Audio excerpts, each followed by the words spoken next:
सभी भक्तों का स्वागत है। अभी हम कीर्तन से स्टार्ट करेंगे। जय राधा माधव कुंज बिहारी, जय राधा माधव कुंज बिहारी, जय गोपीजन वल्लभ गिरिवर धारी, जय गोपीजन वल्लभ गिरिवर धारी, यशोदानंदन ब्रज जन रंजन, यशोदानंदन ब्रज जन रंजन, यमुना तीर वनचारी, यमुना तीर वनचारी, जय राधा माधव कुंज बिहारी, जय राधा माधव कुंज बिहारी, हरे कृष्णा कृष्णा कृष्णा हरे हरे, हरे राम राम राम हरे हरे, हरे कृष्णा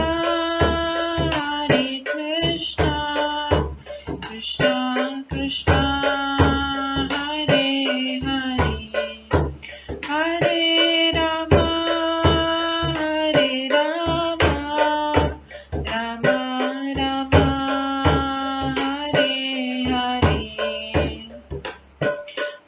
कृष्णा कृष्णा कृष्णा हरे हरे, हरे राम राम राम हरे हरे, हरे कृष्णा कृष्णा कृष्णा हरे हरे, हरे राम राम राम हरे हरे, हरे कृष्णा कृष्णा कृष्णा हरे हरे, हरे राम राम राम हरे हरे, हरे कृष्णा कृष्णा कृष्णा हरे हरे, हरे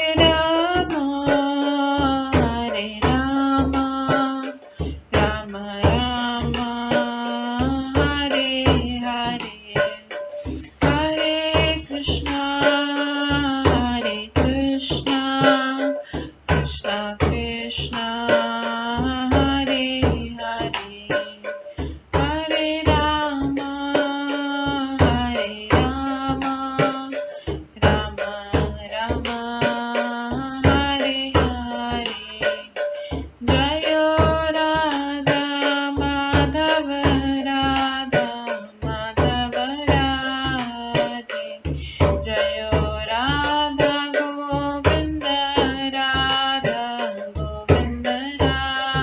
राधे, जय गौरनिताय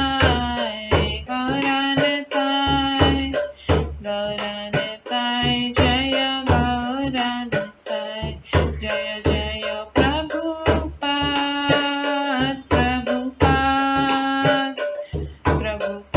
जय जय प्रभुपाद, जय जय गुरुदेव जय जय गुरुदेव, नित्य गौर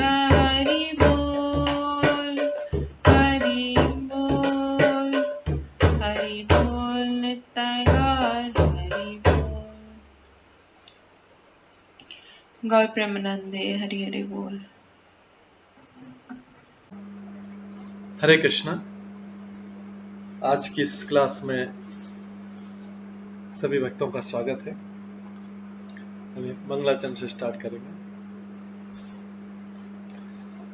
ओम अज्ञान तिमिरन्धस्य ज्ञानाञ्जनशलाकया चक्षुरुन्मिलितं येन तस्मै श्रीगुरुवे नमः। श्रीचैतन्यमनोभीष्टं स्थापितं येन भूतले स्वयं रूप कदा मह्यं ददाति स्वपदान्तिकम्। वन्देऽहं श्रीगुरो श्रीयुतपदकमलं श्रीगुरुं वैष्णवांश्च श्रीरूपं साग्रजातं सहगणा रघुनाथान्वितं तं सजीवं साद्वैतं सावधूतं परिजनसहितं कृष्णचैतन्यदेवं श्रीराधाकृष्णपादान् सहगणा ललिता श्रीविशाखान्वितांश्च। नमो विष्णुपदाय कृष्णपृष्ठाय भूतले श्रीमते भक्तिवेदान्त स्वामिन्निति नामिने। नमस्ते सरस्वती देवे गौरवाणी प्रचारिणे निर्विशेषा शून्यवादी पाश्चात्यदेशतारिणे। वाञ्छाकल्पतरुभ्यश्च कृपा सिन्धुभ्येव च पतितानां पावनेभ्यो वैष्णवेभ्यो नमो नमः। जय श्री कृष्ण चैतन्य प्रभु नित्यानंद श्री अद्वैत गदाधर शिवासादि गौर भक्तवृंद। हरे कृष्णा कृष्णा कृष्णा हरे हरे, हरे राम राम राम हरे हरे। ओम नमो भगवते वासुदेवाय। ओम नमो भगवते वासुदेवाय। ओम नमो भगवते वासुदेवाय। नारायणं नमस्कृत्य नरं चैव नरोत्तमं देवीं सरस्वतीं व्यासं ततो जयमुदीरये। नष्टप्रायेषु भद्रेषु नित्यं भागवत सेवया भगवते उत्तम श्लोके भक्तिर्भवति नैष्ठिकी। कृष्णाय वासुदेवाय देवकी नंदनाय च नन्दगोपकुमाराय गोविन्दाय नमो नमः। सर्ववेदान्तसारमे श्रीभागवतम् इष्यते तद्रसामृतात् नान्यत्र स्याद्रति क्वचित्। आराध्यो भगवान् ब्रजेश तनयस्तनधाम वृन्दावन रम्या काचिदुपासना ब्रजवधूवर्गेण या कल्पिता। श्रीमद्भागवतं प्रमाणम् अमलं प्रेम कुमार्थमः श्रीचैतन्य महाप्रभुमतम् इदं तत्रादरो न परम्। मूकं करोति वाचालं पङ्गुलङ्घयते गिरिं यत्कृपातमहं वन्दे परमानन्दमाधवम्। हरे कृष्णा।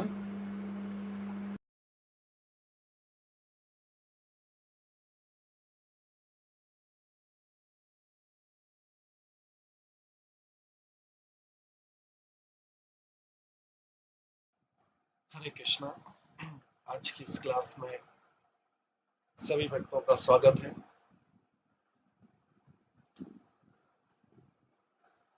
कल हम श्रवण कर रहे थे श्रीमद् भागवतम के 10वें स्कंद के 30वें अध्याय से गोपियों द्वारा कृष्ण की खोज।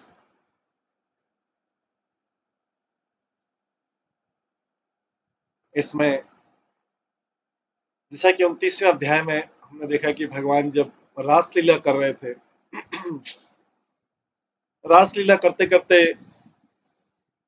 कई गोपियों को अचानक थोड़ा सा गर्व हो गया। उनका गर्व भौतिक नहीं था, आध्यात्मिक था कि भगवान केवल, देखिए भगवान हमारे लिए एक्सक्लूसिवली हमारे लिए ही है और किसी के साथ नृत्य नहीं कर रहे हैं।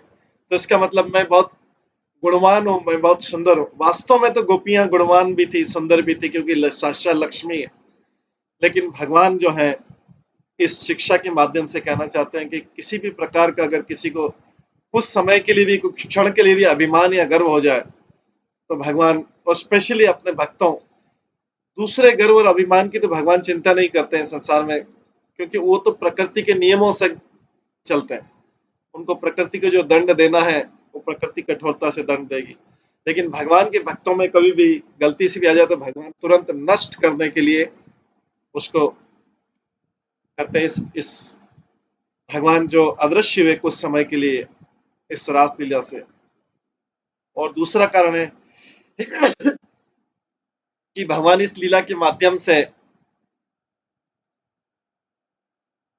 गोपियों का अपने प्रति प्रेम का प्रदर्शन देखना चाहते थे, क्योंकि जब तक संयोग होता है तब तक पता नहीं लगता भगवान यहाँ पे वियोग में गोपियों की क्या दशा है, उनका प्रेम किस सीमा तक है, उसका उसका स्वयं अनुभव करने के लिए और अपने भक्तों को आनंद देने के लिए, हम सबको शिक्षा देने के लिए भगवान ने ये लीला किया। तो दोनों प्रकार से इसके आंतरिक कारण भी है और बाहरी कारण भी है कि भगवान क्यों रास लीला से अदृश्य हुए।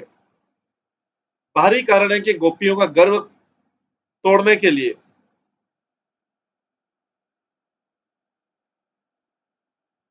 और दूसरा स्वयं उसके विरह के में जो प्रेम होता है, क्योंकि विरह का प्रेम जो है वो ज्यादा बड़ा रहता है, विरह का प्रेम ज्यादा तीव्र रहता है, क्योंकि संयोग में उपेक्षा हो सकती है। संयोग में कई बार व्यक्ति उस चीज को ग्रांटेड लेता है कि ये तो ग्रांटेड है, लेकिन जब वियोग होता है तब पता चलता है कि वास्तव में क्या चीज ग्रांटेड थी और क्या चीज नहीं थी। जब व्यक्ति के पास बहुत धन होता है तो उसको वो पूरा ऐश्वर्य करके उसको जितना व्यर्थ कर सकता है वेस्ट करता है। जब वो धन का अभाव हो जाता है तो वो उसको धन की उस समय कीमत पता लगती है। उसी प्रकार से इस संसार में सारी चीज जो भगवान की कृपा से इजीली अवेलेबल है,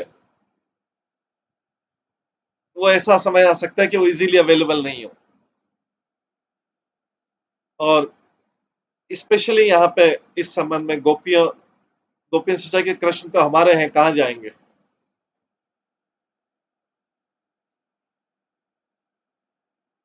लेकिन भगवान ने वो गर्व को, उनके मान को तोड़ने के लिए, और ये भी वास्तव में भगवान को पता था, ये गर्व भौतिक नहीं था उनका, उनका कृष्ण के प्रति मान था ये।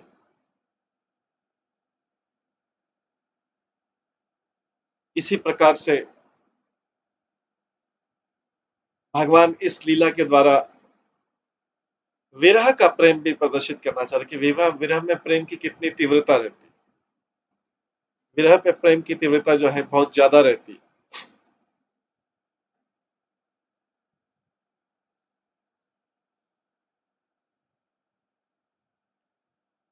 आगे राधा रानी के केस में भी हम देखेंगे कि उनमें भी थोड़ा गर्व आया जब कृष्ण उनके साथ में अकेले थे।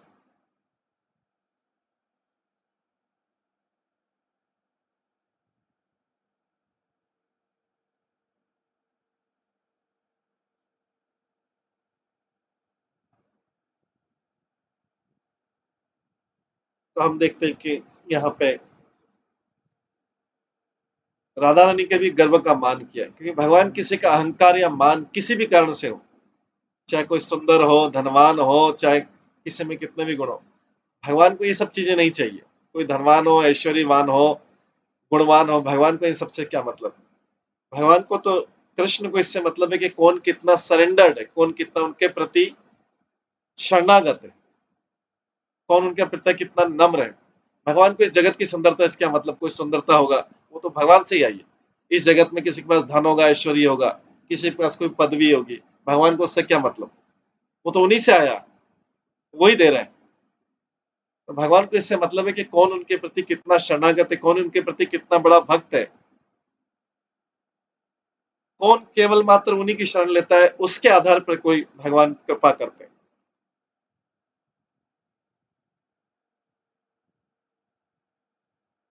इस संसार में व्यक्ति भगवान की शरणागत कब होता है? जब उसके पास कोई कष्ट आ जाए। जब तक कोई कष्ट नहीं, उसकी लाइफ अगर आराम से चले, वो समझता है कि मेरी कृपा से चल रही, मैं धनवान हूँ, मैं गुणवान हूँ, मैं सुंदर हूँ, मैं ये हूँ। लेकिन उस भगवान 2 मिनट में सारी चीज छीन लेते। फिर व्यक्ति जो है सोचता है, इधर उधर भागता रहता है, फिर भगवान की शरण में जाता है, भगवान कुछ करे। लेकिन जो हमेशा शरणागत रहते हैं भगवान के, उनको पता है कि किस चीज की भगवान के द्वारा चीज की, किस चीज की क्या वैल्यू है, क्या कीमत।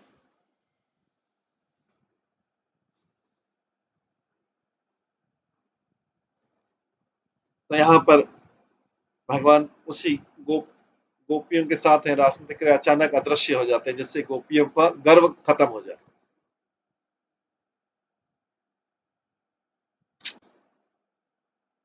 गोपियां उनको ढूंढते ढूंढते विरह में पूरे जंगल में, रात्रि में पूरा सारी गोपियां मिलके ढूंढ रही हैं, लेकिन ढूंढ ढूंढ के दुखी हो गई एकदम। अलग अलग प्रकार के भगवान की महिमा गा रही कि अभी प्रसन्न हो जाओ। भगवान तो उनके साथ में थे प्रकट रूप में, लेकिन उनके गर्व के कारण को छोड़ गए, अदृश्य।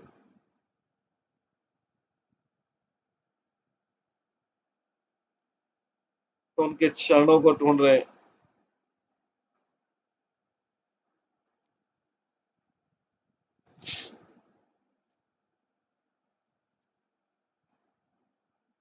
उन्होंने फिर देखा कि कहीं जाके दो दो प्रकार के पद चिन्ह दिखाई दिए। उन्होंने विचार किया, गोपियों ने विचार किया कि जो राधा पक्ष की थी, कि जरूर जो है यहाँ पे वो राधा रानी के साथ विहार कर रहे हैं। इसके बाद में उन्होंने अलग अलग स्थान देखे।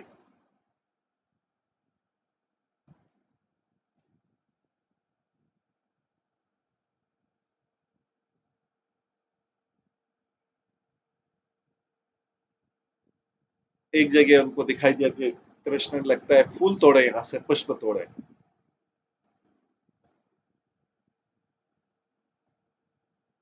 क्योंकि उनके पांव के अगले हिस्से पंजे का निशान बड़ा था और एड़ी का निशान नहीं था। इसका मतलब है कि वो ऊंचा हुए और वहां से उन्होंने पुष्प तोड़े।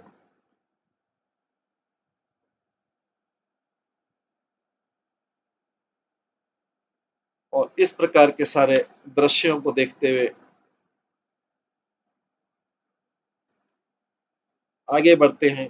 फिर एक जगह उन्होंने देखा, अनुभव किया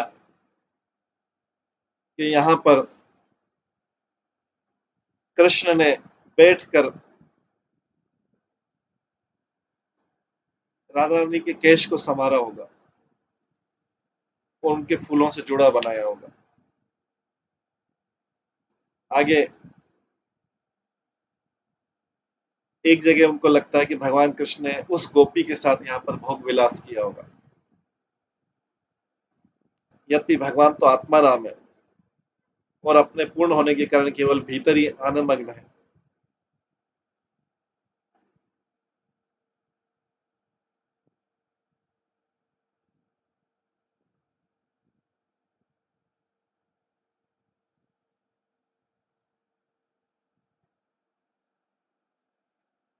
आगे जब गोपियां पूर्णतः भ्रमित मनों से घूम रही थी, तो उन्होंने कृष्ण लीलाओं के विविध चिन्हों की ओर संकेत किया। देखो यहाँ पे कृष्ण ने ये लीला की होगी, ये लीला की होगी। और विशिष्ट गोपी, और फिर बोलती कि वह विशिष्ट गोपी जिसे कृष्ण अन्य युवतियों को त्याग कर जंगल में ले गए थे, अपने को सर्वश्रेष्ठ स्त्री समझने लगी थी। उसने सोचा मेरे प्रियतम ने उन समस्त गोपियों का तिरस्कार कर दिया है, यद्यपि वे साक्षात कामदेव के वशीभूत हैं। उन्होंने केवल मेरे साथ प्रेम करने का चुनाव किया है। ऐसा उस विशिष्ट गोपी जिसका नाम नहीं है, वो है राधा रानी। क्योंकि सुखदेव गोस्वामी किसी भी गोपी का नाम नहीं लेना चाह रहे हैं। तात्पर्य ऊपर बताते हैं कि इसके पूर्व सारी गोपियां कृष्ण की संगति के लिए गर्वित थी, किंतु सहसा उनका संग छूट गया। केवल राधा रानी इनके साथ रही। अब वे भी उस संग से गर्वित हो उठी, अतः उन्हें भी वैसा परिणाम भोगना होगा। भगवान के लिए, कृष्ण के लिए गोपियों की अद्वितीय भक्ति प्रदर्शित करने के लिए, कि कृष्ण अगर उनको नाराज भी कर दे गोपी को, तो फिर भी उनकी भक्ति किस प्रकार की, कितने तीव्र है।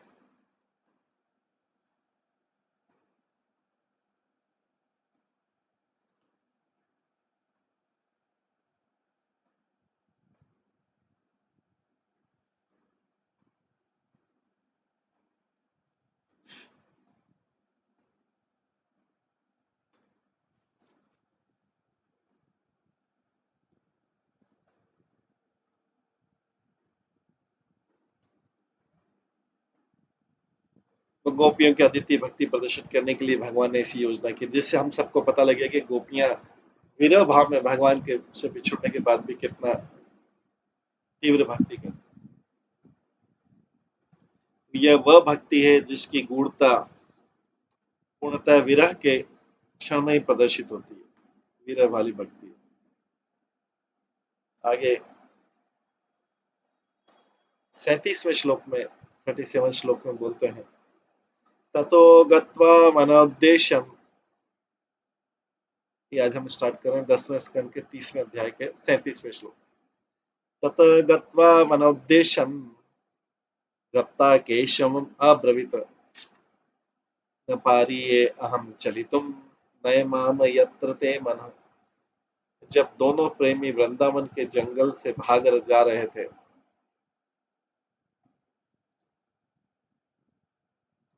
जब दोनों प्रेमी वृंदावन के एक जंगल से भाग जा रहे थे तो विशिष्ट गोपी को अपने ऊपर गर्व हो गया। विशिष्ट गोपी कौन? जिसका नाम ने दिया राधा रानी, क्योंकि अभी राधा रानी के अकेले साथ जा रहे थे, बाकी गोपियों को छोड़। उस गोपी ने भगवान केशव से कहा, अब मुझसे नहीं चला जाता है, आप जहां भी जाना चाहे मुझे उठा कर ले चलो।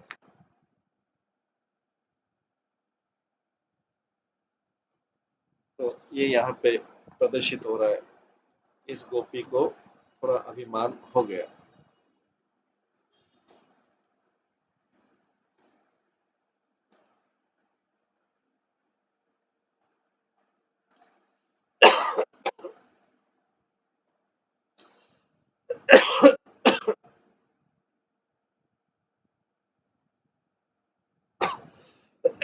इस गर्व से भरे हुए वचन को ये नायक के लिए जो विशेष रस युक्त होते हैं, इसलिए राधिका ने जानबूझ कर कहा कि वन प्रदेश में अधिक भ्रमण करने के कारण मैं थक गई हूं और मैं चल नहीं पा रही।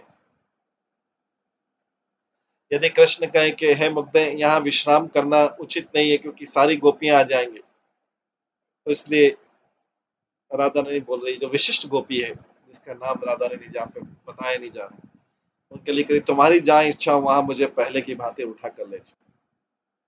इस प्रकार से राधा रानी ये वचन बोल रही है। 38वें श्लोक में 38वें श्लोक में बताया जा रहा है, एवं उक्त प्रियामाह स्कंधे आर्युतामिति ततः च अंतर्दधे कृष्ण सावधु अन्वतप्यत। ऐसा कहने जाने पर कृष्ण ने उत्तर दिया, मेरे कंधे पर चढ़ जाओ। तो जैसे ऐसा बोला, और राधा रानी जैसे ही वो विशिष्ट गोपी, वो गोपी विशेष गोपी जो है,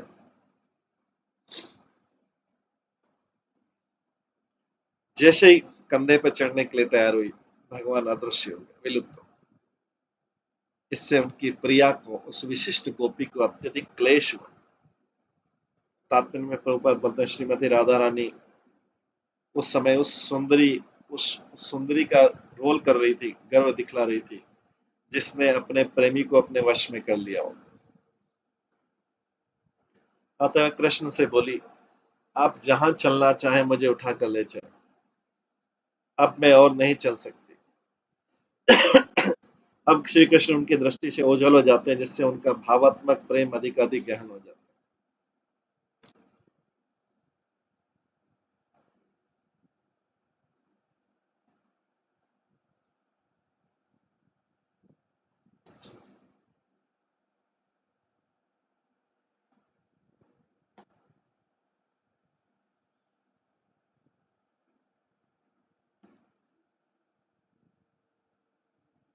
इस प्रकार राधा के स्वाधीन भ्रतका के भाव से पूर्ण और कृत्रिम आलस्य आदि में परिहास वचनों को सुनकर श्री कृष्ण भी, परिहास के छल से श्री कृष्ण ने भी, क्योंकि राधा रानी ऐसा मजाक कर रही थी कि मुझे कंधे पर लेते, तो कृष्ण ने भी सोचा परिहास करने के लिए कृष्ण अंतर्ध्यान हो गए।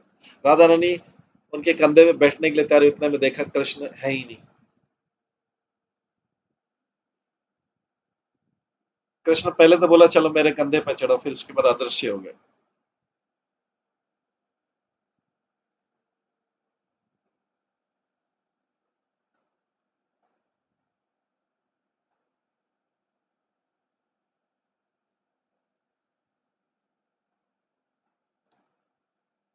इसके बाद आगे कहा गया है,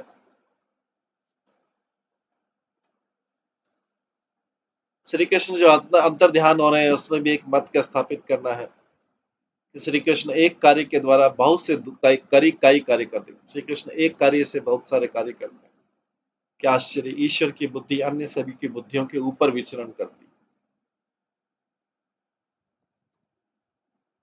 इस प्रकार संभोग के योगी स्वाधीन व्रत का भावमयी प्रेम पराकाष्ठा दिखलाकर अब परिहास समय विप्रलंब में भी जो परम दैन्य मोहात्मिका प्रेम पराकाष्ठा रहती उसे दिखलाने के लिए प्रेम की प्रशंसा की जा रही। तदंतर एकमात्र श्री कृष्ण का दर्शन ही जिसका जीवन है। एकमात्र श्री कृष्ण का दर्शन ही जिसका जीवन है, वो रमणी भी विलाप कर रही, वो राधा बारंबार नाना भावों से विलाप कर रही।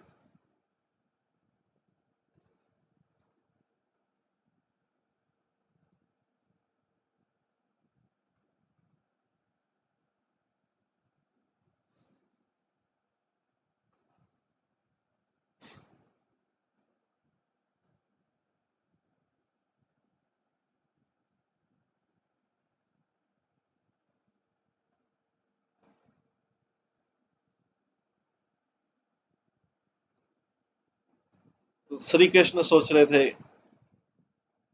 कि मैं भी जो है अभी राधा रानी से विरह का बहुत समय हो गया, तो मैं विरह का भाव टेस्ट करता हूँ। तो श्री कृष्ण तो मतलब राधा रानी के उस समय राधा रानी के संयोग में थे, लेकिन उन्होंने विरह का भाव सोचने के लिए, विप्रलंब भाव देखने के लिए राधा रानी के सामने से अदृश्य हो गए।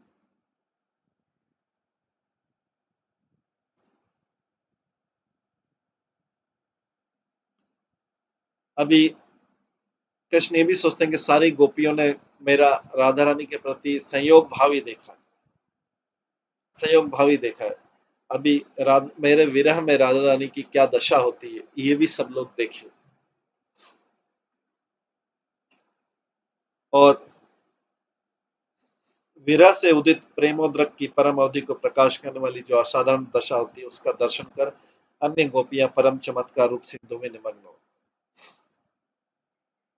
इस प्रकार गोपियां श्री राधिका के विरह से उदित दुख की तुलना में अपने विरह से उदित दुख को समझ पाएंगी कि राधा रानी को कितना दुख होता है। फिर वो अपने विरह का दुख समझ पाएंगी। अर्थात राधा रानी के विरह दुख रूपी दावानल की तीव्र ज्वाला की तुलना में अपने विरह दुख रूपी दीप शिखा की दहन योग्यता की तुच्छता का अनुभव कर।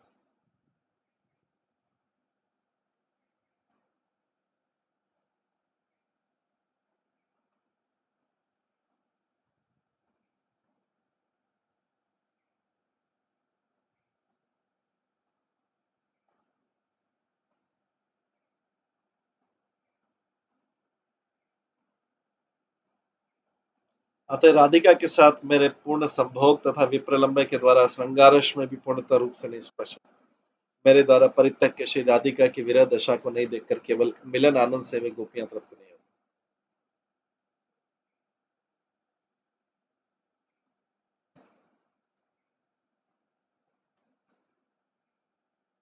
और कृष्ण ये भी सोच रहे हैं कि श्री राधा के विरह को देखकर सभी गोपियों की एक जैसी विरह दशा हो जाएगी तथा सभी का चित्त एक भाव से मुझ में निविष्ट हो जाएगा। मेरे आविर्भाव के द्वारा सभी का विरह दूर होने पर समता प्राप्त होगी और संकल्पित आज का रास संपादित होगा। ये सब सोचते हुए कृष्ण ने राधा रानी से भी विरह किया, अन्यथा मेरी रास लीला सार्थक नहीं होगी। सब लोग विरह में एक जैसे राधा रानी का विरह देखेंगे, बाकी गोपियां विरह में, क्योंकि बाकी गोपियों से कृष्ण अलग हो गए, लेकिन आगे जाके राधा रानी से भी विरह कर लिया कृष्ण ने, उनसे भी सेपरेट हो गए, अलग हो गए। अब सबका भाव एक जैसा हो जाएगा, तब रासलीला, असली रासलीला होगी।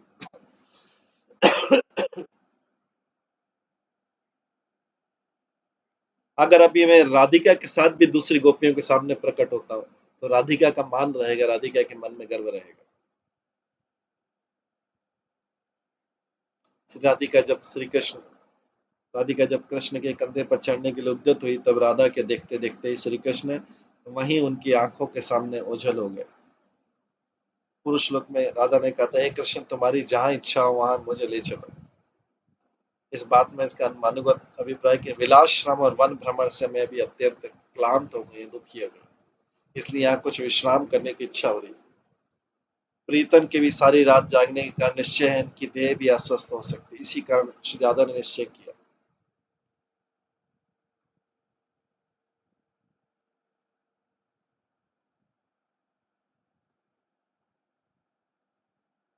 जैसा भी हो, इस समस्त लीला की सिद्धि के लिए प्रेम रस में लीला शक्ति ने श्री भगवान और राधिका के परस्पर मनोभाव को जानने वाली विज्ञता शक्ति को आवृत किया, और उसके पश्चात राधिका का अत्यंत विरह तप्त होकर बार बार विलाप करने लगी। तो भगवान की जो लीला शक्ति होती है वो कृष्ण के और राधा के भावों को समझ के वैसा स्थिति उत्पन्न करती, भगवान की जो लीला शक्ति।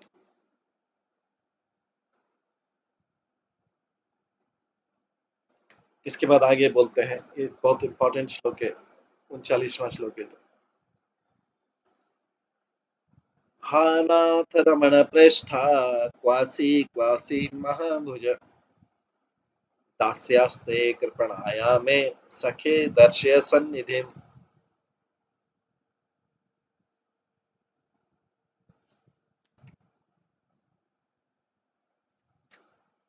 वो चिल्ला उठी, राधा रानी चिल्ला उठी, हे स्वामी, हे। जब श्री कृष्ण अदृश्य हो गए तो वो विशिष्ट गोपी जो राधा रानी थी वास्तव में, वो चिल्ला उठी, हे स्वामी, हे प्रेमी, हे प्रियतम, तुम कहाँ हो, तुम कहाँ हो? हे बलिष्ठ भुजाओं वाले, हे मित्र, अपनी दासी बेचारी को अपना दर्शन।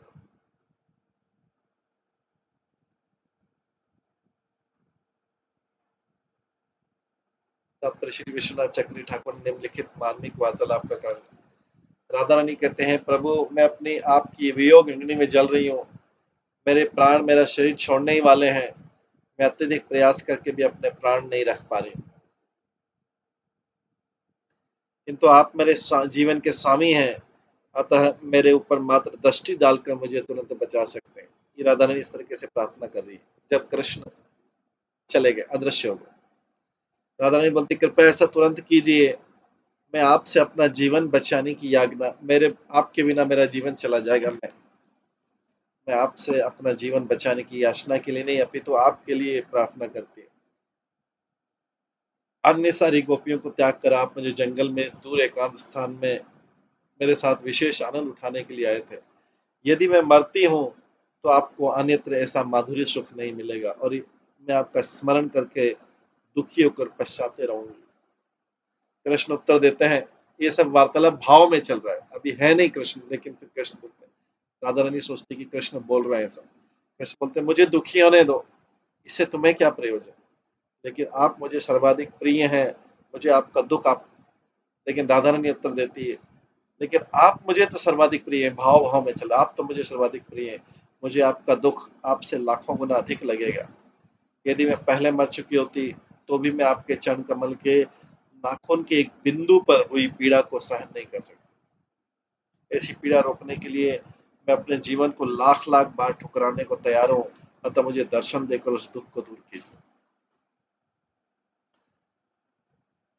आगे बोलती है, कृष्ण बोलते हैं फिर भाव भाव, कृष्ण बोलते हैं, यदि तुम्हारे प्राण छूटने वाले हैं तो उसे रोकने के लिए मैं कर ही क्या सकता हूँ।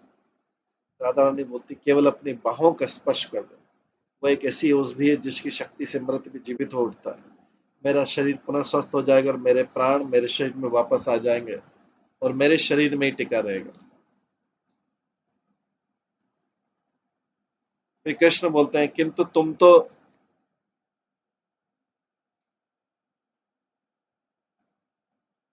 कृष्ण बोलते हैं, किंतु तुम तो मेरी सहायता के बिना ही जंगल का रास्ता जानती हो।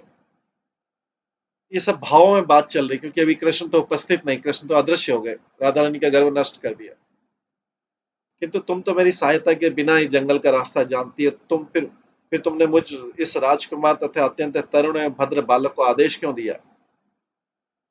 उसका तो आदर किया जाना चाहिए, तुमने आदेश क्यों दिया कि तुम चाहे जहां चाहे ले चलो, इस तरह तुमने मुझे क्रुद्ध क्यों किया।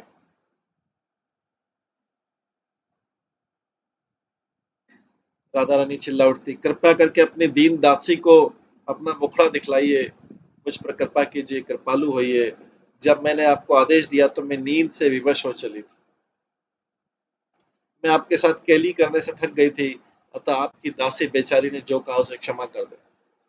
कृपया क्रुद्ध नहीं हुए, चूंकि आपने मेरे साथ ऐसे घनिष्ठ मित्र जैसा व्यवहार किया, यद्यपि मैं जिसकी पात्र नहीं थी, इसलिए मैं आपसे ऐसा कह गई। कृष्ण बोलता, ठीक है प्रिय, मैं तुमसे प्रसन्न हुआ था, मेरे पास आओ, किंतु मैं तो पश्चाताप से अंधी हो चुकी हूँ, मैं नहीं देख पा रही हूँ कि आप कहाँ हैं, बतलाइए ना आप कहाँ हैं।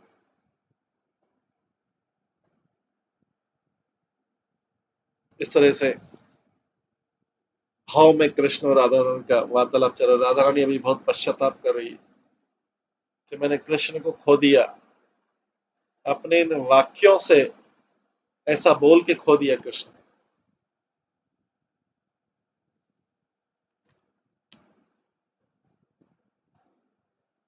राधा रानी बोल रही, कहाँ हो आप।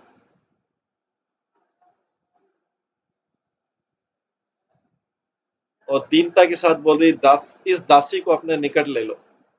लेकिन अभी तो कृष्ण तो अदृश्य हो गए।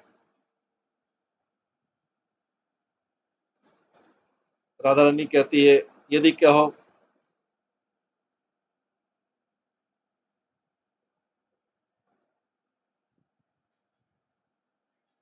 राधा रानी बोलती, केवल मुझे अपनी निकटता ही मुझे बतला दो, क्योंकि वो सब जानने वाली, वो जानने मात्र में सभी प्रकार से स्वस्थ हो जाऊंगी। मैं तुम्हारी दासी हूँ, तुम्हारी सखी होने के अयोग्य हूँ, किंतु तुम्हारे वैसे अनुग्रह ने बलपूर्वक मुझे तुम्हारा स्नेह प्राप्त करने के योग्य बना दिया। अर्थात राधा रानी विरह में कृष्ण इस भाव प्रकट करी, तुमने कृपा पूर्वक मेरे हृदय में केवल तुम्हारे ही सुख के अनुकूल तात्पर्यमयी जिस इच्छा को उत्पन्न किया, उस कृपा के प्रभाव से मैं तुम्हारे सुख साधन के अनुकूल सेवा करना चाहती हूँ। अभी राधा रानी बोली, जैसा तुम सुख साधन चाहते हो वैसा मैं सेवा करूंगी, कृपया प्रकट हो जाइए। कृपया अब तुम्हारी सेवा के अभाव से मैं दुख सहन करने में असमर्थ हूँ। तो राधा रानी को असली आनंद किसमें आ रहा है? कृष्ण की सेवा करने में। इसलिए बोल रही, अभी कृष्ण नहीं है, बोल रही है कि तुम्हारे सुख के अनुकूल तात्पर्य में मेरे अंदर इच्छा, जो तुमने इच्छा उत्पन्न की, वो तुम्हारी कृपा है। उस कृपा के प्रभाव से मैं तुम्हारे सुख और साधन के अनुकूल अब सेवा करना चाहता हूँ।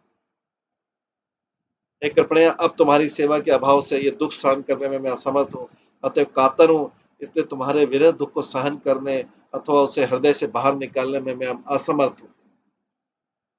अतः तुम्हारे द्वारा मेरी वंचना करना उचित नहीं है, और इस प्रकार अनुताप के बीज का रोपण करना कर्तव्य नहीं है। उसके पश्चात श्री राधा में और विलाप करने की शक्ति भी नहीं रही, और वे अत्यधिक विरह में मूर्छित होकर भूमि पर गिर पड़ी। तो ये इंपॉर्टेंट श्लोक है। हा नाथ रमण प्रेष्ठ क्वासिक वासी महाभुज दास्यास्ते कृपणाया में सखे दर्शे समित।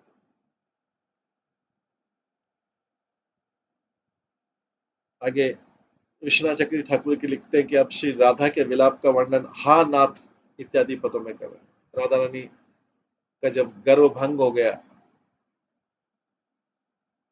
तो श्री कृष्ण को बोलती है नाथ, अभी तो श्री कृष्ण है नहीं, विरह में बोलते हैं नाथ, तुम्हारी वियोग रूपी महाअग्नि के कारण मैं जल रही हूँ, इस देह से प्राण प्राय निकल गए। राधा रानी बोलती, मेरे देह से प्राण निकल गए, मैं बहुत यत्न करके भी उन्हें रोक नहीं पा रही हूँ। तुम ही मेरे प्राणों के एकमात्र नाथ, इसलिए शीघ्र आकर इन प्राणों की रक्षा करो, नहीं तो तुम्हारे विरह में मेरे प्राण निकल जाएंगे।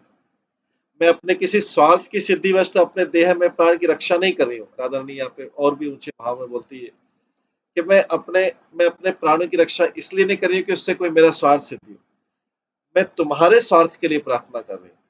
इस समय प्रार्थना से करिए, हा रमण, हे रमण, तुम समस्त गोप रमणियों का परित्याग कर, तुमने समस्त गोप रमणियों का परित्याग कर रमण सुख का आस्वादन करने के लिए मुझे इस स्थान पे लाया हो। यदि तुम्हारे विरह में मेरी मृत्यु होती है, तब तुम सुख का आस्वादन कैसे करोगे? क्योंकि तुम सब सुख गोपियों से अलग करके मेरे को लाए।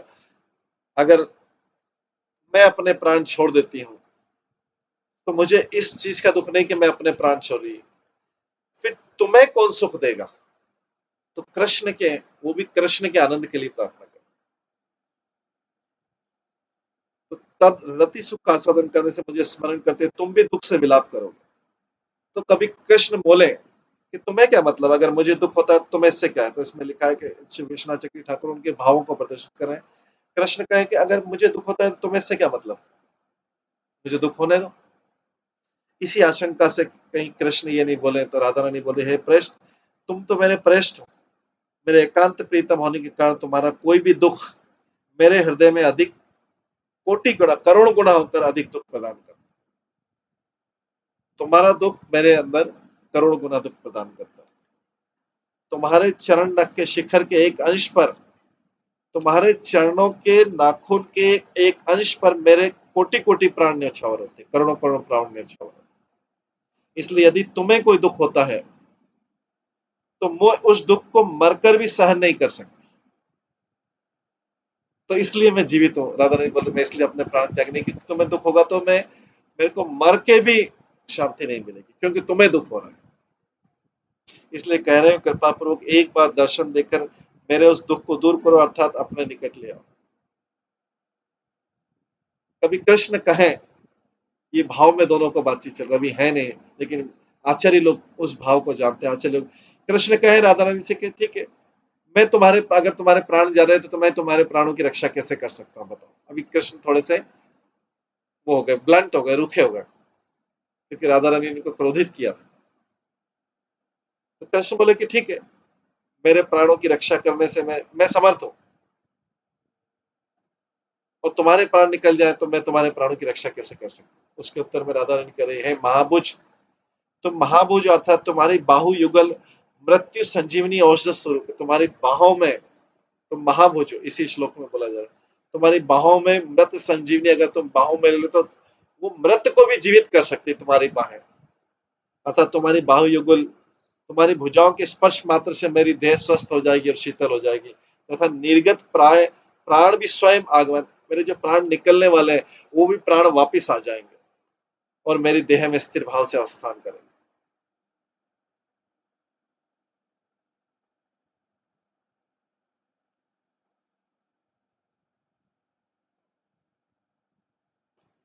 राधा रानी ने क्यों आदेश दिया था, कृष्ण क्यों क्रुद्ध हुए थे, उसमें लिखा है कि मेरे राधा रानी को भी पश्चाताप होता है कि राधा रानी ने बोला था, मुझे कंधे पर उठाकर मैं थक गई हूँ, तुम्हारी इच्छा हो जहां ले चलो। ये बोलने के बाद ही कृष्ण बोला, आओ कंधे पे बैठाओ, और फिर अदृश्य हो गए। इस प्रकार का आदेश करके किस लिए मेरे कोप को उत्पन्न किया, अगर कृष्ण बोलते हैं कि तुमने मैं कंधे पर उठाकर जहां तुम्हारी इच्छा वहां ले चलो, इस प्रकार का आदेश देकर तुमने मुझे क्यों क्रोधित किया। कृष्ण बोलते हैं भाव में। तो राधा रानी बोलती, मैं तुम्हारी दीन दासी हूं। उस समय वन भ्रमण से क्लांत होकर, विलाश्रम से निद्रा और आलस से अभिभूत होकर मैंने आपको ऐसा वचन बोला था, इसलिए इस सुदीन दासी को क्षमा कर दो। मैं तुम्हारी दासी होने के अयोग्य हूं, तथापि तुमने कृपा पूर्वक मेरे साथ दृढ़ सखित्व का स्थापन किया। मैं तो दासी होने के भी अयोग्य हूं तुम्हें, फिर भी तुमने मेरे साथ सखी जैसा व्यवहार किया था। ये तुम्हारी कृपा है, इसी के बल से मैंने ऐसा कहा था। इसी के बल से मुझे थोड़ा अभिमान आ गया था कि मैं तुम्हारी दासी बनने योग्य भी नहीं हूं, लेकिन फिर भी तुमने मेरे को सखी बना दिया, तो इसलिए मैं थोड़ा सा, मुझ पर अहंकार आ गया और मैंने आपको बोल दिया ऐसा। इसी के बल से मैंने कहा, इसलिए कह रहे हो सखे, अपने निकट ले चलो, फिर से प्रकट हो जाओ तुम। यदि कृष्ण कहें कि प्रिय ठीक है, मैं तुम्हारे से अति प्रसन्न हूं, अब तुम मेरे निकट आ जाओ, उसके उत्तर में राधा रानी बोलती है, सखे ऐसा होने पर भी मैं तुम्हारे निकट नहीं आ सकती, क्योंकि मैं अनुताप दुख से अंधी होने के कारण, मैं पश्चाताप का दुख मुझे इतना ज्यादा है कि मैंने आपको क्या बोला, उसके दुख से इतनी अंधी हो गई कि अभी इतनी अंधी मुझे पश्चाताप हो रहा है कि तुम कहाँ हो ये देखने में भी असमर्थ। तुम स्वयं ही मुझे अपने निकट ले चलो। श्री राधिका इस प्रकार विलाप करते करते विरह की प्रबलता से मूर्छित होकर भूमि पर गिर पड़ी। ये राधा रानी का इसमें विरह का भाव बताया। मैं पश्चाताप से अंधी हो चुकी, मैं नहीं देख पा रहा हूँ कि आप कहाँ हैं, बतलाइए आप कहाँ हैं, आप ही आ जाइए मेरे।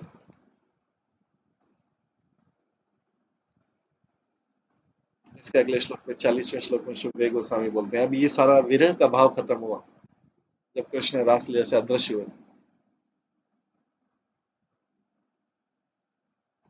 तो पहले कृष्ण गोपियों का मान भंग किया, उनका गर्व भंग किया, उनके बीच बाद में राधा रानी का भी, राधा रानी को लगा कि मैं कृष्ण को बहुत प्रिय हो, इसलिए राधा रानी का भी मान भंग कर दिया।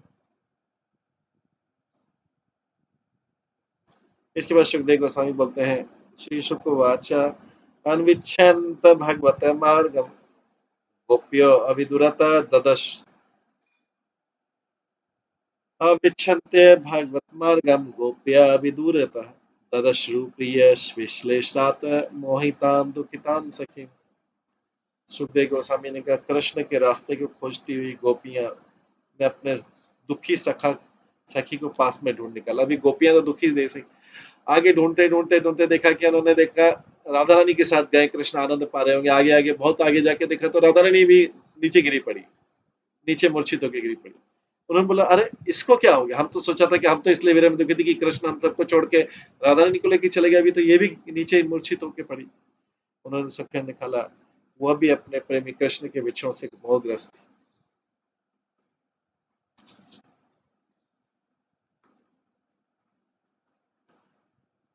तो वैसे जनरल वास्तव में कहा जाता है कि उसे ऐसे निकलते कि कृष्ण किसी के गर्व को, स्पेशली भक्त गर्व को तुरंत तोड़ देते, क्योंकि भक्त गर्वित होगा तो कैसे काम चलेगा, दीन कैसे बनेगा और नम्र कैसे बनेगा, शरणागत कैसे बनेगा। तो तुरंत ऐसा कोई उपाय करते हैं जिससे भक्त का गर्व, और जितनी बार करता है उतनी बार उसके गर्व को नष्ट कर देता है।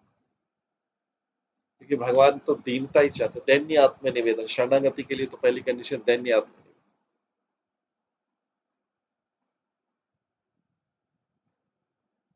तो जो इस भौतिक संसार में जनरली देखा जाता है कि व्यक्ति बार बार भूल जाता है कि उसको दैन्य, उसको नम्र बनना है, क्योंकि उसको उसको कहीं भी भौतिक ऐश्वर्य दिखते हैं तो उस भौतिक ऐश्वर्य को देख के, अपने सगे संबंधी को देख के उसको कई बार गर्व आ जाता है कि संसार में तो मेरे बहुत लोग हैं।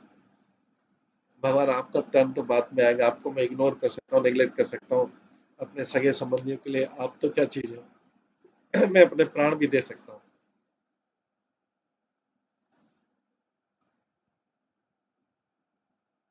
तो वास्तव में प्राणों पे तो भगवान का अधिकार है।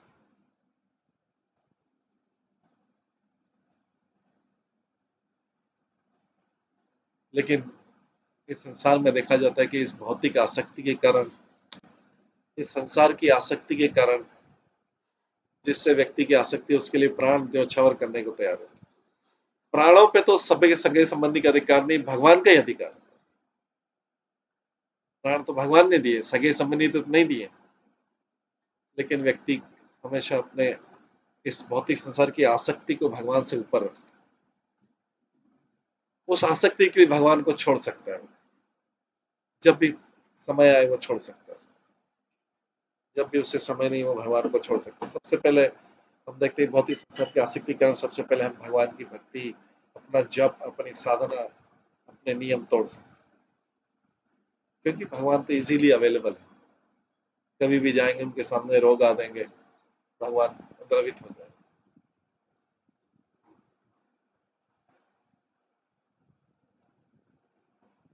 इस संसार में भगवान को कितना चिप समझा जाता है। उनके लिए जो क्रिया करनी है उसको कभी भी त्याग सकते हैं, लेकिन इस भौतिक संसार के जो सामान्य नियम है, हमारे जो संबंधियों, रिलेटिव, सोशल नियम है, उसका पालन करने में जरा सी भी कमी नहीं रहने देते। वो हमारे लिए संबंध इतने सेंसिटिव, इतने संवेदनशील।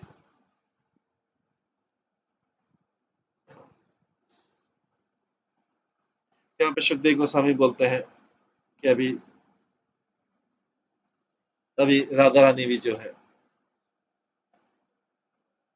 अपने प्रेमी के विछोह से मोहग्रस्त।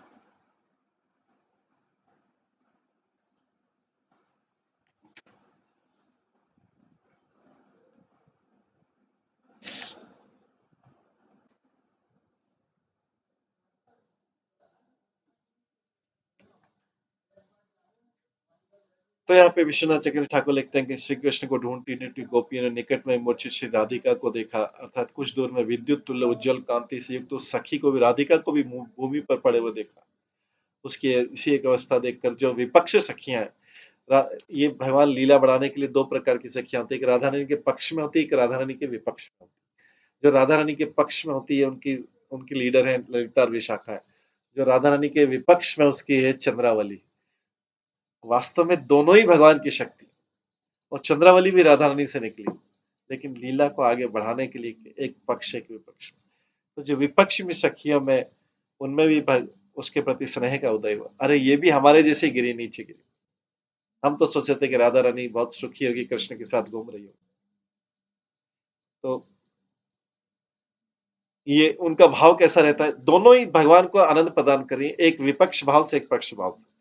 तो ये आध्यात्मिक ईर्ष्या भी प्रदर्शित होती है। ये भौतिक ईर्ष्या नहीं, भौतिक ईर्ष्या तो नाश का कारण है, विनाश का कारण है। इस संसार में जो भौतिक ईर्ष्या है वो तो कंप्लीट विनाश का कारण है, व्यक्ति को पूरा हृदय से जला देती, खाक कर देती।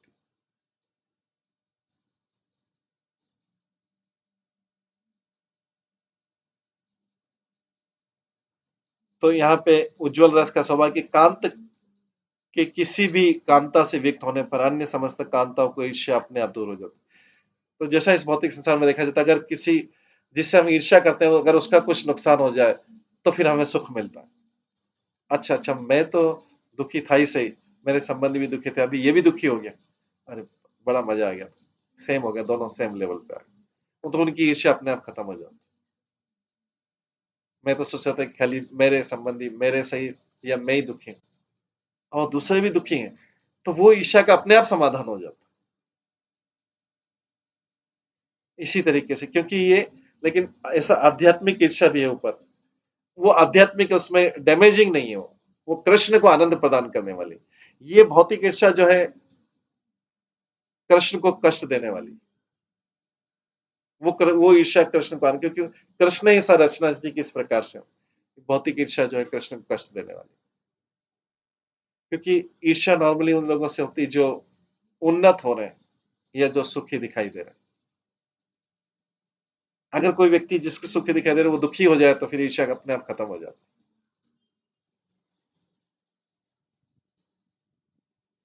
तो यहाँ पे उज्जवल रस में, आध्यात्मिक में कृष्ण ऐसी लीला में रहे कि कांताओं की किसी भी कांता से व्यक्त होने पर, कांत मतलब कृष्ण, कृष्ण की किसी भी गोपी से व्यक्त होने पर अन्य समस्त कांताओं की ईर्ष्या अपने आप दूर हो जाती, दूसरी गोपियों के बीच। तो राधा रानी को भी देखा कि ये भी विरह में पड़ी, तो जो उनके विपक्ष में गोपियां थी उनका ईर्ष्या अपने आप खत्म हो, तथा परस्पर स्नेह भाव प्रकट करती। अतः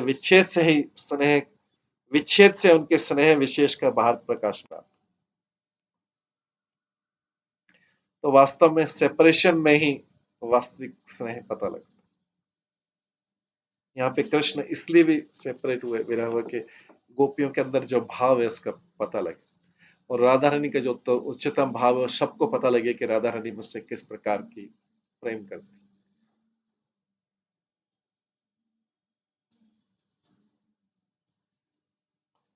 यहाँ पे राधा रानी के प्रेम के राधा रानी उत्तर देती कि मैं इसलिए प्राण नहीं त्याग रही हूँ, तुमको आनंद कौन देगा, तुमको सुख कौन देगा, उस सुख के, अगर तुमको दुख होगा तो उससे करोड़ों गुना दुख मेरे को ज्यादा होगा, तुम्हारे नख बिंदु पे भी एक एक अंश भी दुख होता है तो उससे मुझे करोड़ों करोड़ों गुना दुख होगा, इसलिए मैं अपने प्राण त्याग नहीं पाता कि तुम्हें कौन सुखी करेगा।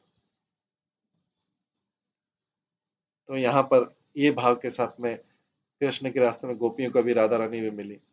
आगे 41वें श्लोक में बोलते हैं, तया कथित्मा कण्यमान प्राप्ति च माधवात्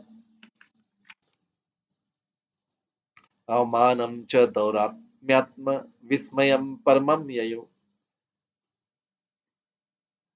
तो राधा रानी अपना एक्सपीरियंस शेयर करती है कि उन्होंने बताया कि माधव ने मतलब कृष्ण ने उनको कितना मान प्रदान किया था, किंतु राधा रानी स्वयं बोल रही है अपने दुर्व्यवहार के कारण, अब राधा रानी बोल रही है मुझे अनादर इसलिए झेलना पड़ रहा है कि मेरा दुर्व्यवहार था, मुझे गर्व हो गया था कि कृष्ण मुझे कितना मान दे रहे हैं। तो बताया कि माधव ने उनके कितना मान प्रदान किया कि, तो अब अपने ही, राधा रानी बोल रही मेरे अपने ही दुर्व्यवहार के कारण मुझे अनादर झेलना पड़ रहा है। गोपियां सुनकर आश्चर्यजनक विस्मित हो गई, अरे राधा रानी को भी छोड़ दिया कृष्ण। तो तात्पर्य में प्रभुपाद बताते हैं राधा रानी द्वारा कृष्ण से उठाकर ले जाने के लिए कहना स्वाभाविक था, क्योंकि याचना उनके प्रेम के संबंध के अनुकूल थी। किंतु अभी राधा रानी बोल रही है दीनतावश, अब अपने व्यवहार को स्वयं कुटिल बता रही कि मैंने कैसा कुटिल व्यवहार किया कृष्ण के साथ। इन बातों को सुनकर सभी गोपियां भी आश्चर्यजनक सुन रही थी कि राधा रानी स्वयं बोल रही।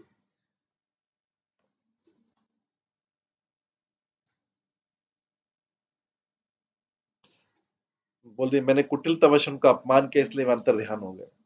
अब उनकी बातों को सुनकर गोपियों के आश्चर्य की सीमा न रही। तो इसमें जीव गोस्वामी वैष्णव तोषणी बताते हैं कि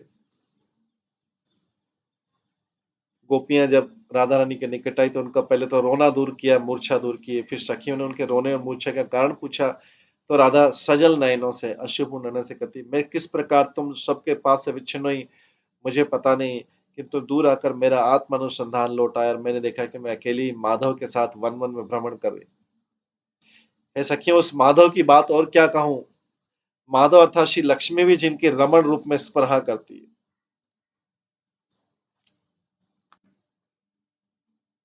अर्थात वे सर्वगुण संपत्ति के पति हैं। मैंने माधव से स्वतः परम सौभाग्य लक्षण सम्मान को प्राप्त किया। मैंने अपने पति कृष्ण से माधव से उस सम्मान प्राप्त किया, लेकिन वाम्यतावश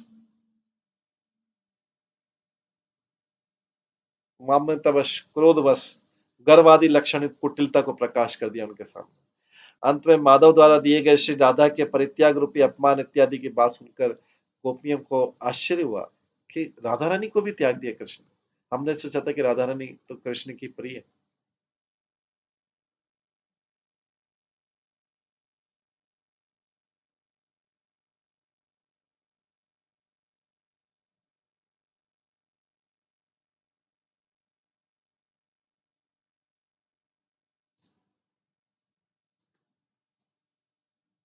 कोटि कोटि गोपियों के बीच में भी किसी ने भी राधा रानी के समान सम्मान नहीं प्राप्त किया था। ऐसा सम्मान देखकर भी पुनः उस राधा रानी का परित्याग करना,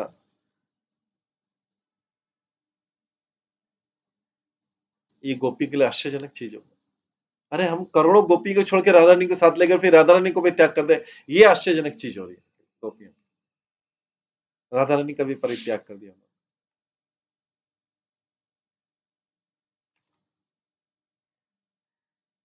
इसी को सारदर्शनी में विश्वनाथ चक्रवर्ती ठाकुर बोलते हैं, राधा रानी इतनी बुरी तरह मूर्छित हुई कि सखियां उच्च स्वर से रोते रोते यत्न पूर्वक पंखा झलने आदि की सेवा करके उन्हें सचेत करने की चेष्टा करने लगी। राधा रानी को मूर्छित राधिका की चेतना लौटाने पर सखियों ने उससे पूछा, अरे सखी राधा रानी, अपना वृत्तांत सुना, तुम्हारे साथ ऐसा क्यों हुआ। इस प्रकार राधा रानी ने बोला, सखी अब मैं किस प्रकार से तुम लोगों के संग से दूर हुई और मुग्धा और परतंत्रता मैं नहीं जानती। ये मैं कैसे मुग्ध हो गई, कैसे परतंत्र हो गई। ये तो इतना निश्चित रूप से जानिए कि मेरे द्वारा मान प्राप्ति और मेरे द्वारा कृष्ण का अपमान, ये दोनों कारण मेरी कुटिलता है। दोनों का कारण मेरी कुटिलता है। तुम्हारे जैसी सहस्त्र सहस्त्र करोड़ों करोड़ों प्रेमवती रमणियों को छोड़कर और अपमान कर श्री कृष्ण ने मुझे, तुम्हें विरह देकर मुझे स्वीकार किया था, मुझे सौभाग्य का दान दिया था।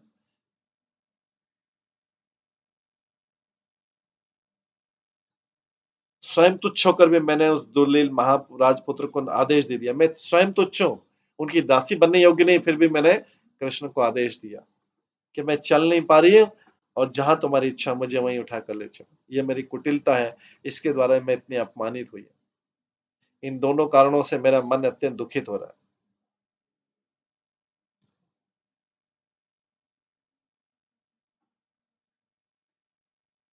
तो इस संसार में कई चीजें का हम ग्रांटेड, जैसे यहाँ पे राधा ने सोचा कि अब कृष्ण मेरे को छोड़ के कहाँ जाएंगे। अभी तो क्योंकि करोड़ों गोपियों को छोड़ के मेरे पास में आए, तो इसलिए मैं को छोड़ के कहाँ जाएंगे।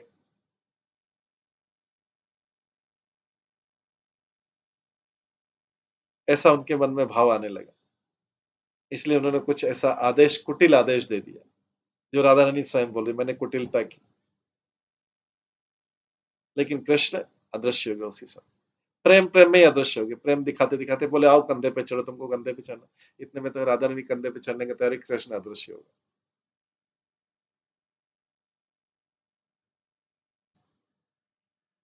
श्री कृष्ण विरह के कारण है दुरावस्था।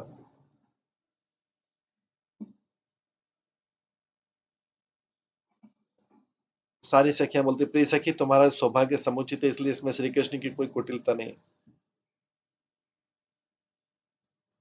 तुमने जो श्री कृष्ण, जो सखियां बोलती हैं नहीं नहीं तुमने कुछ नहीं गलत किया, लेकिन राधा ने स्वयं बोली मैंने कुटिलता की।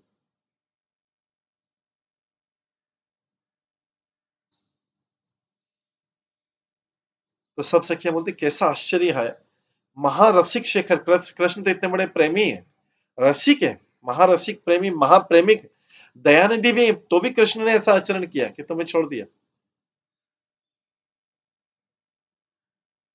उन्होंने संभुक्ता नायिका का इस प्रकार से त्याग कर अपमान किया।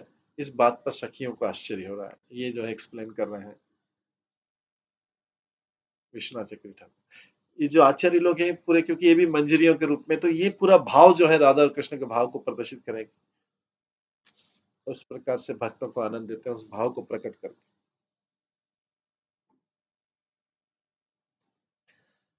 तत विशन वनम चंद्र ज्योत्सना यावत विभाव्यते तम प्रविष्टम आलक्ष्य तत निवर्ततु विस्त्रिय।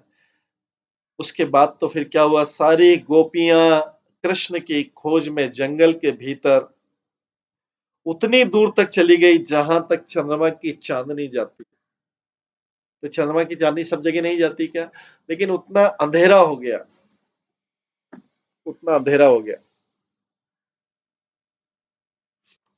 इस प्रकार से सारी गोपियां कृष्ण की खोज में, अब तो राधा रानी भी मिल गई, तो अब सभी गोपियों का एक ही लक्ष्य हो गया, कृष्ण को खोजना। पहले खाली गोपियां खोज रही थी, राधा रानी कृष्ण के साथ चली गई थी। अब राधा रानी भी जब मूर्छित अवस्था में हुई तो सभी लोग विरह में, सभी एक लेवल पे आ गए। तत्पश्चात गोपियां कृष्ण की खोज में जंगल के भीतर उतनी दूर तक गई जहां तक चंद्रमा की चांदनी थी। मतलब इसके बाद चंद्रमा की घना, इतना घना जंगल था कि उसमें चंद्रमा की चांदनी भी नहीं पहुंच पा रही। वहां चली गई ढूंढने के लिए रात्रि में। किंतु जब उन्होंने अपने को अंधकार से घिरता देखा तो उन्होंने सोचा कि अब आगे तो कुछ दिखाई नहीं दे रहा। जब कुछ भी दिखना बंद हो गया, चंद्रमा की चांदनी भी खत्म हो गई, तो उन्होंने वापस लौट आने का निश्चय किया।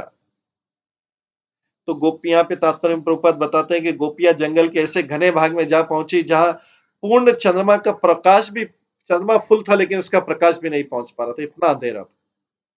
विष्णु पुराण में इस दृश्य का वर्णन है। प्रविष्टो गहनम कृष्ण पदम अत्र न लक्ष्यते निर्वत्वम शशांकस्य नेतद्दिधि गोचर। एक गोपी ने कहा कृष्ण जंगल के ऐसे घने भाग में प्रविष्ट हो चुके हैं कि हम उनके पद चिन्हों को भी नहीं देख सकती, अतः हमें एक क्षेत्र से जहां चांदनी भी नहीं पहुंच सकती है अभी लौट जाना चाहिए।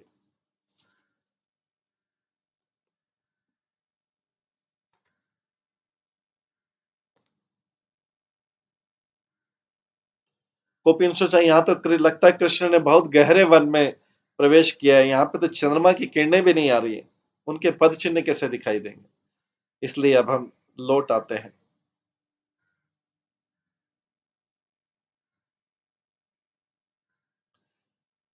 गोपियां सोच रही, यहाँ पे विचार करें, शंका करें कि हमारे, हम पीछे आ जाएंगे, हम उनको ढूंढेंगे।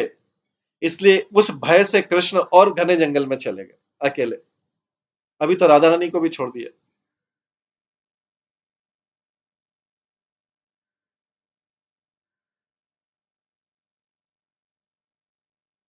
विश्वनाथ चक्री ठाकुर आगे बताते हैं कि उसके पश्चात सखियों ने हाथ पकड़कर श्री राधा को उठाया और एकत्रित होकर श्री कृष्ण को सब मिलकर ढूंढने लगे। जितनी दूर तक चंद्रमा की ज्योत्सना छिटकती है, जितनी दूर तक चांदनी जाती है, वहां तक ढूंढा। उसके बाद ढूंढते ढूंढते जब उन्हें कुछ दिखाई नहीं दिया तो वहां से लौट आए, क्योंकि उनके पद चिन्ह भी नहीं दिखाई दे रहे थे। वास्तव में अंधकारमय वन के कारण गोपियां लौट आई, ये तो बाहरी कारण है। क्योंकि गोपियां भी अंधकार से कैसे भय, जब वो किसी चीज से भय नहीं तो अंधकार से कैसे भय होगा। तो ये बाहरी कारण। विश्वनाथ चक्रवर्ती ठाकुर बताते कि अंधकार के कारण कुछ दिखाई नहीं दे रहा, इसके कारण लौट आई, ये बाहरी कारण। वास्तव में गोपियां सोच रही है, दुख समुद्र में निमग्न सखियों, हमारे अवलोकन की आशंका से कृष्ण इस घने अंधकार में अपना श्याम बप्पू गोपन कर अवस्थान करे। कृष्ण श्याम वर्ण के, काले वर्ण के, इसलिए अंधकार में चलेंगे कि हम उनको देख नहीं पाए। इतने अंधकार में हमारे भय से कि हम उनका पीछा करते आ जाएंगे, वो इतने अंधकार में चले गए। कृष्ण भी श्याम वर्ण के और अंधकार भी श्याम वर्ण का, अंधेरा दोनों काले, इसलिए कृष्ण उधर चले गए। और हम लोग जिस जिस स्थान पर ढूंढ रही है उस स्थान से कृष्ण भाग रहे लगता है। इस प्रकार वन में भ्रमण करने पर निश्चय ही श्री कृष्ण के सुकुमार शरीर में कष्ट और अत्यंत श्रम हो रहा होगा। प्रिय श्री कृष्ण को कष्ट हो रहा होगा, यह विवेचना कर गोपियों के मन में भी कष्ट हुआ, इसलिए लौट आई। तो ये विश्वनाथ चक्रवर्ती ठाकुर आंतरिक कारण बताते, बाहरी कारण तो ये कि इतना अंधेरा है उसमें नहीं जाएंगे, ये तो बाहरी कारण। लेकिन वो सोच रहे कि कृष्ण हमारे डर से, हमारे भय से क्या हम पीछे पीछे आ रहे हैं, उनका रंग भी श्याम है, वो अंधेरे में दिखाई नहीं देंगे, इसलिए अंदर अंदर जाते जा रहे हैं। तो अंदर और जाएंगे तो कृष्ण को और कष्ट होगा, वो और आगे भाग के चले जाएंगे, कृष्ण को कष्ट होगा और उनको श्रम होगा बार बार अंदर जाने में, जंगल में कांटे और चुभेंगे, इसलिए हम वापस आ रहे हैं कि कृष्ण को और कष्ट नहीं, इसलिए हम उनका पीछा नहीं कर रहे। ये गोपियों का वास्तव में आंतरिक भाव, ये कितने उच्च लेवल का भाव। ये कहीं पे भी उनकी पूरी लीला में, चाहे वो कितने भी कष्ट में हो, लेकिन जैसे उनको ख्याल आता है कि कृष्ण को कष्ट हो रहा होगा, तो तुरंत जो है उस प्रयास को त्याग दे,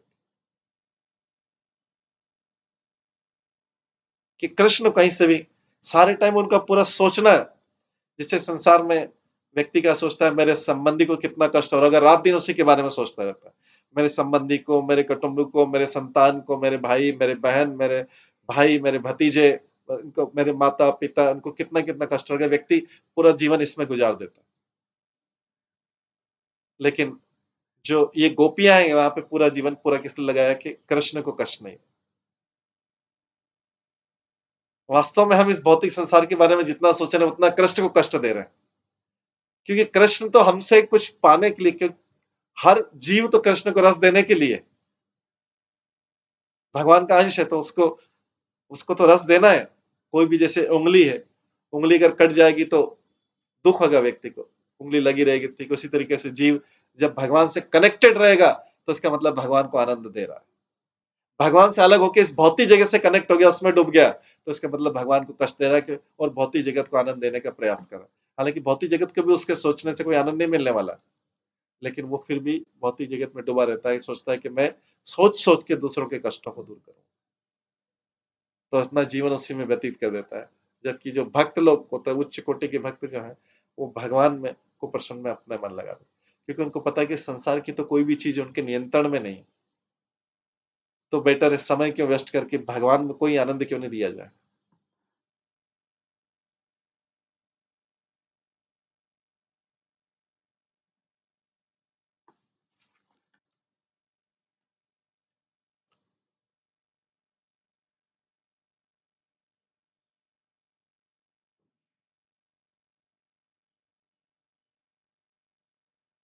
इस प्रकार से आगे 43 श्लोक में, तत् मनस्का तथालपा तत् विचेष्टा ततात्मिका तत् गुणान एव गायंत नात्म आगराणी सस्मरु। उन सबके मन, उन सबके मन कृष्ण के विचारों में लीन होने से वे उन्हीं के विषय में बात करने लगी। तो गोपियां अपने सब परिवारों को छोड़ के आई, उनके माता पिता भाई बंधु सबको, यहाँ पे उनको वहां की कोई याद नहीं आ रही, केवल कहा कृष्ण की, क्योंकि वास्तव में कृष्ण को ही वो पता अपना पति मान, और सबके मन उनके कृष्ण के विचारों में लिए होने से उन्हीं के विषय में बात करती, उन्हीं की लीलाओं का अनुकरण करने लगी। वे अपने को उनकी उपस्थिति से पूरा अनुभव करने लगी, कृष्ण उपस्थित है यहाँ पे। वे अपने घरों के विषय में पूरी तरह भूल गई और कृष्ण के दिव्य गुणों का जोर जोर से गुणगान करने लगी,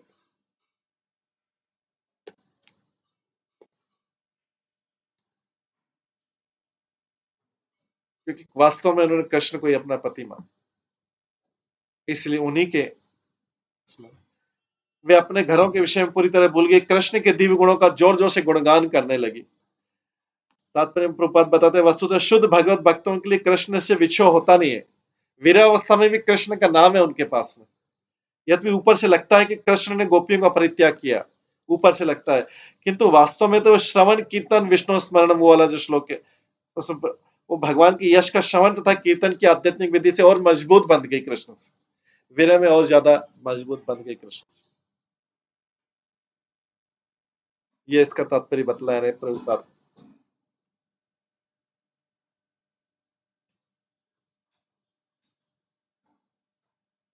जिनका मन उनमें निबद्ध हो गया हो, अर्थात श्री कृष्ण के अतिरिक्त और जो कुछ भी, उनके मन में कोई स्थान ही नहीं मिलता किसी और चीज को। गोपियों के मन में श्री कृष्ण के अलावा कोई स्थान ही नहीं है, उनमें मन में जगह ही नहीं है। तदालपा, जो एकमात्र श्री कृष्ण विषयक आलाप में रहते, अर्थात श्री कृष्ण के जो एकमात्र श्री कृष्ण विषयक आलाप में रखते। अभी उनको क्या हो रहा है, कृष्ण को जंगल में नुकीले पत्थर चुभ रहे होंगे, इसलिए हम आगे नहीं जाती, नहीं तो हमारे डर के भागते भागते और अंदर चले जाएंगे और ज्यादा कष्ट होगा, ये सोच रहे हैं। ये विश्वनाथ चक्रवर्ती ठाकुर जीव गोस्वामी लिखते हैं टिप्पणी। इसलिए सोच रही कि अभी हम वन से बाहर आ जाते हैं, कृष्ण को कष्ट नहीं हो। तो स्वयं बाहर आके अपने आप को और कष्ट दे रही है वो, क्योंकि उनको तो कृष्ण को ढूंढना है, लेकिन इन्होंने ढूंढने का प्रयास बंद कर दिया कि कृष्ण और भाग जाएंगे अंदर और कष्ट होगा। तो श्री कृष्ण को वन से किस उपाय से श्री कृष्ण को वन से बाहर निकाला जाए, इसके कारण वो वन में चारों ओर भ्रमण कर।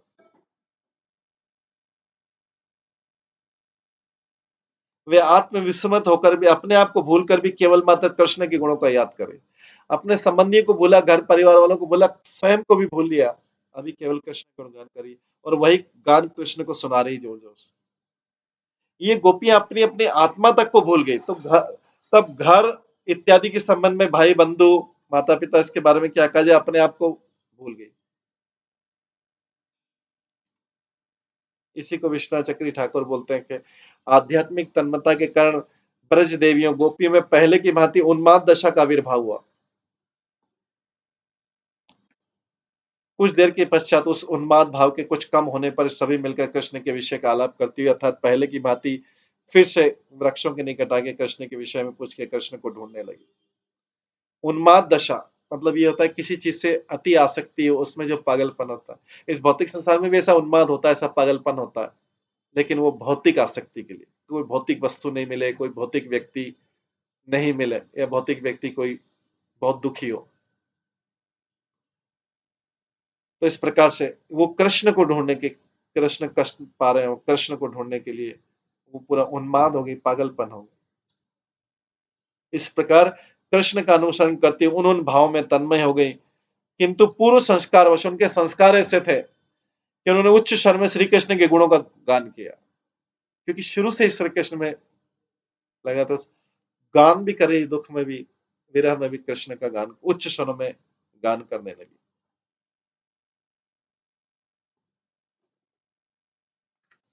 और आखिरी श्लोक में बोला जा रहा है इस अध्याय के, पुनः पुलीनम आगत्य कालिंदिया कृष्ण भावना समवेता जगु कृष्णम तथागमन कांक्षिता।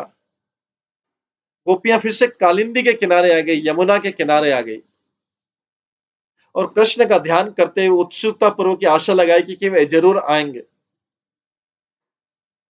और वे उनके विषय में गीत गाने के लिए एक साथ बैठ गई, उनके विरह में गीत गाएगी। इसी के लिए ये महान गोपी गीत की रचना होती है। आगे का अध्याय जो ये इस अध्याय का अंतिम श्लोक था, आगे का जो 31 अध्याय गोपियों का विरह गीत, जिसको गोपी गीत बोला जाता है, वो गाएगी। ये इनकी भक्ति की चरम, ये भक्ति की पराकाष्ठा है।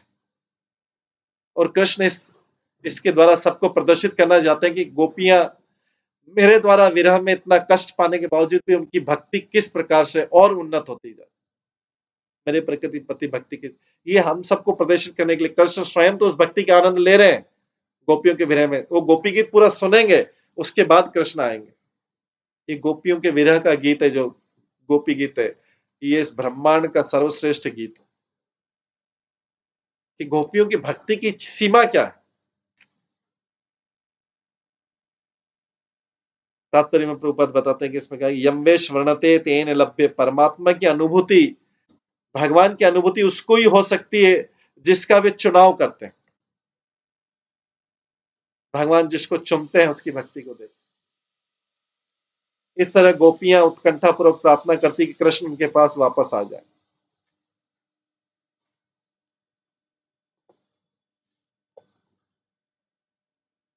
इस प्रकार से ये अध्याय यहाँ पे समाप्त होता है, 30वां अध्याय। इसी के फिर जब यमुना किनारे आ गई, सब मिलके जोर जोर से गाएंगे, जिसको बोलते हैं गोपी गीत। ये कृष्ण के विरह में होगा।